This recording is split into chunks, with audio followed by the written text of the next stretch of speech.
ሰላም እንዴት ናችሁ? እንዴት ከረማችሁ?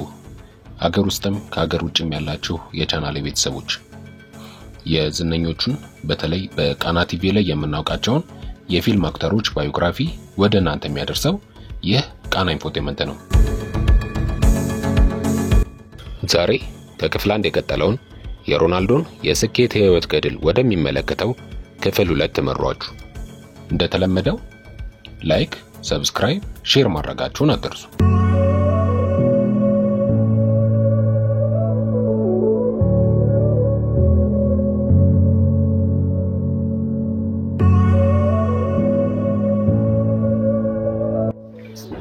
እልህኛው ጠንካራው ታታሪ ሮናልዶ በ2013 በክለብና በሀገር ላሳዩ አቋሙ ሁለተኛውን የባላንዶር ሽልማት ተቀበለ።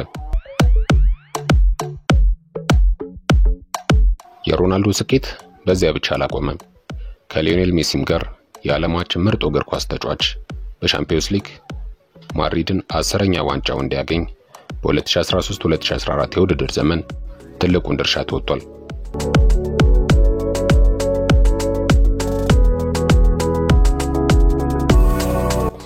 17 የሻምፒዮንስ ሊግ ሪከርድን የሰበሩ ጎሎች በአንድ የውድድር ዘመን አስቆጠረ።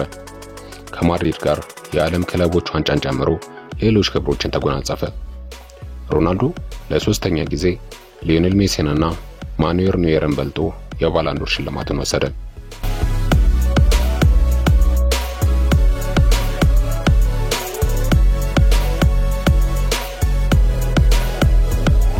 በሚላኖ ሳንሲሮ ስታዲየም ማድሪድ ኡምዴዘማውን ለማግኘት ከሌላኛው የማድሪድ ክለብ አትሌቲኮ ማድሪድ ጋር ተፋጧል። በዚህ የመጨረሻ ጨዋታ ክርስቲያኖ ሮናልዶ የመጨረሻዋንና እጅግ ወሳኛውን የመለያ ምት ካስቆጠረ ማድሪድ 11ኛ የሻምፒዮንስ ሊግ ድሉን ያነሳል። በማድሪድ ጉዞ ሁሉ ከፍተኛ ሚና ያለው ሮናልዶ ሊመጣ ተንደረደረ። ሮናልዶ የማድሪድን 11ኛ የሻምፒዮንስ ሊግን የፈጠረችውን ጎል አስቆጠረ። ፈንጠዝያውም ካሜራው የሚጣፍ አልነበረም።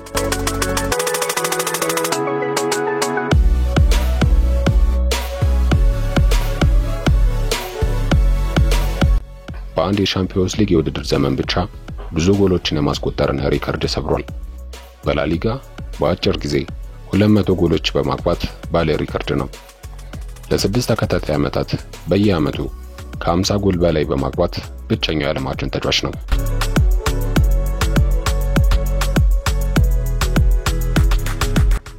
የአውሮፓ ሻምፒዮንስ ሊግም የምንጊዜም ከፍተኛ ጎል አግቢ ነው። የሪያል ማድሪድ ክለብ የጎል ሪከርድ በሱ እጅ ይገኛል። ከሊዮኔል ሜሲም ቀጥሎ የላሊጋው ሁለተኛው ኮከብ ጎል አግቢ ነው።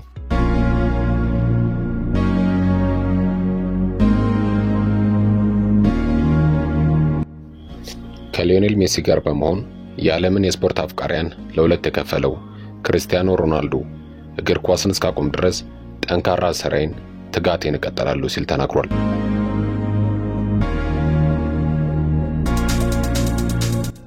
አራተኛ የዓለም ኮከብነቱን ሽልማት ሲቀበል አንድ ጥያቄ ተጠየቀ። በቀጣይነት ቢመጣ የሚያጓጓ 5ኛ የባላንዶር ሽልማት ወይስ ከፖርቹጋል ጋር ተጨማሪ ዋንጫ ማንሳት ተባለ። ሁሌም ከፖርቹጋል ጋር ለሚመጣ ነገር ቅድሚያ ሰጣለሁ የሮናልዶ መልስ ነበር። አሁን ከዚህ ተጫዋች ጎን የሚጠራ ሌላ ተጫዋች አንድ ብቻ ነው፣ ሊዮኔል ሜሲ። ሁለቱም በአንድ ዓመት ከ50 በላይ ጎሎችን የማስቆጠርና ሪከርድ ሰብሯል። በዘመናዊ እግር ኳስ የትኛው ኮከብ ነው የሚለው ጥያቄ የብዙዎች መጨቃጨቂያ ነው። አንዳንዶች ሮናልዶን እንደ ግትር የሚስሉት ሲበዙ፣ ሜሲን ደግሞ እንደ አይናፋር በስራው ብዙ የማይኮፈስ ተጫዋች ይቆጥሩታል። ሁለቱም ተጫዋቾች በየራሳቸው ችሎታ ብቻ የሚዳኙ ናቸው የሚሉ እንደ ፈርኩሰን የመሳሰሉ አሰልጣኞችም አሉ። ሆዜ ሞሪኖ በ2012 ሜሲ ለ4ኛ ጊዜ ሲሸለም እንዲህ ብለው ነበር። ሜሲ የፕላኔቱ ምርጥ ከሆነ ሮናልዶ ደግሞ የመላው ስነ ፍጥረት ዩኒቨርስ ምርጥ ነው። አንድ ተጫዋች ምርጥ ስለሆነ ባላንዶር የምትሸልሙ ከሆነ ለሜሲና ለሮናልዶ ስጧቸው።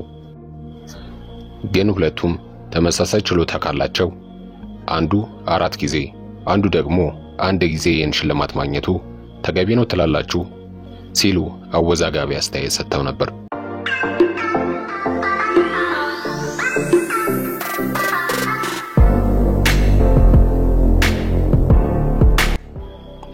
ክርስቲያኖ ሮናልዶ አባቱን በ20 ዓመቱ በሞት አጥቷል። በ2004 በሱናሚ አደጋ አንድ የ8 ዓመት ልጅ ከ19 ቀናት በኋላ ቤተሰቦችን በሞት አጥቶ እሱ በሕይወት ተገኘ። የሮናልዶን 7 ቁጥር መለያ ለብሶ ነበር። ያንን በቴሌቪዥን መስኮት ያየው ሮናልዶ ኢንዶኔዥያ ድረስ ሄዶ ቦታውንና ልጁን ጎብኝቷል። ገቢም አሰባስቧል። በትውልድ ቦታው ማዲራ የእናቱን ሕይወት ላተረፈ አንድ ሆስፒታል 100,000 ፓውንድ ለግሷል። በ2011 1.5 ሚሊዮን ዩሮ በወርቅ ኳስ ሽያጭ አግኝቶ በጋዛ ለሚገኙ ህፃናት ትምህርት እንዲውልም ለግሷል። የሴቭ ቺልድረን አምባሳደር ነው። በጣም ሌሎች የበጎ አድራጎት ስራዎችንም ይሰራል። በዓለም ላይ ገበያ ካላቸው ስፖርተኞች መካከል ስሙ ከፍ ብሏል። በትውልድ ከተማው ማዲራ በ2006 ላይ CR7 የሚል የፋሽን ቡቲክም ከፍቷል። በስሙ ሐውልት ማዲራ ላይ ቆሞለታል።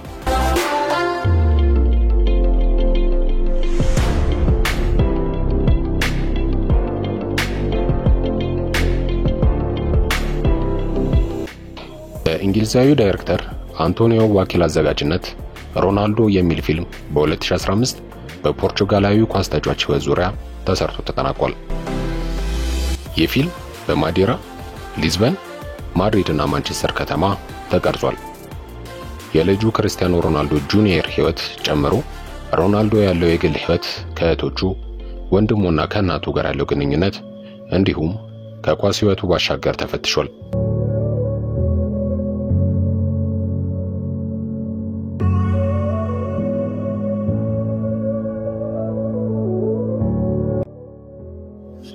አሁን እንደ ፎርብስ መጽሔት ዘገባ ከሆነ ሮናልዶ በአመት ገቢ ከሁሉም ስፖርተኞች ቁጥር 1 ደረጃ ላይ ተቀምጧል።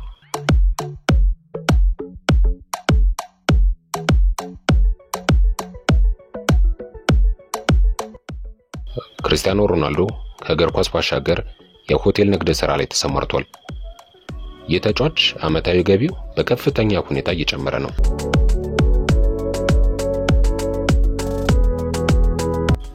ክርስቲያኖ ሮናልዶ ሌሎች ገቢዎችን ሳይጨምር በወር 31 ሚሊዮን ዩሮ የቱሪኖ ክለብ ይከፍሏል። በማህበራዊ ድረገጽ ዝናው የናኘው ሮናልዶ 245 ሚሊዮን 600 ሺህ በላይ ተከታዮች ያሉት ሲሆን ሮናልዶ ገጹ ላይ 2954 ፎቶዎችን በኢንስታግራም ለአድናቂዎቹ አጋርቷል። ሮናልዶ ትዊተርንም የሚጠቀም ሲሆን በዚህ ገጹ ላይ 89 ሚሊዮን 798992 ተከታዮች አሉት። ይህም በትዊተር ተከታይ ብዛት ዓለማችን ላይ ካሉ ብዙ ተከታይ ካላቸው ዕውቅ ሰዎች ተርታ ተሰልፏል።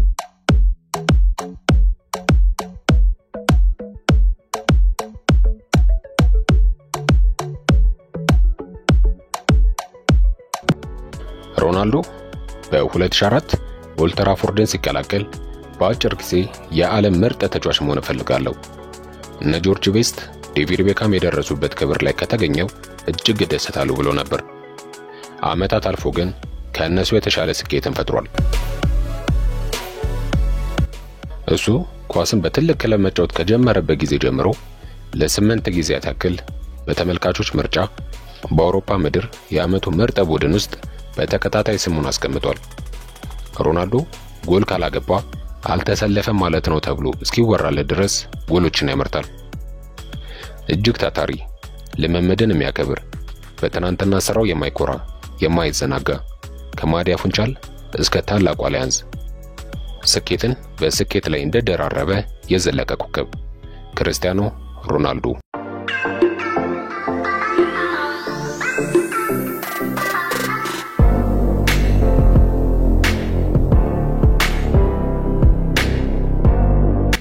ውድ ቤተሰቦቼ በስፖርት ዓለም ስሙ የገነነውን የክርስቲያኖ ሮናልዶን የኳስ ሕይወት ክፍል 2 እንዲተመለከተው ለቻናሌ አዲስ ሆናችሁ ሰብስክራይብ፣ ላይክ፣ ሼር በማድረግ አበረታቱኝ። የዚህ ኮከብ አድናቂዎች ሲን በማስቀደም ሐሳብ አስተያየታችሁን እንዲሁም አድናቆታችሁን ኮሜንት ላይ በማስፈር አጋሩን። በቀጣይ ዝግጅት እስከነገናኝ መልካሙን ሁሉ ተመኘውላችሁ። ቻው ቻው።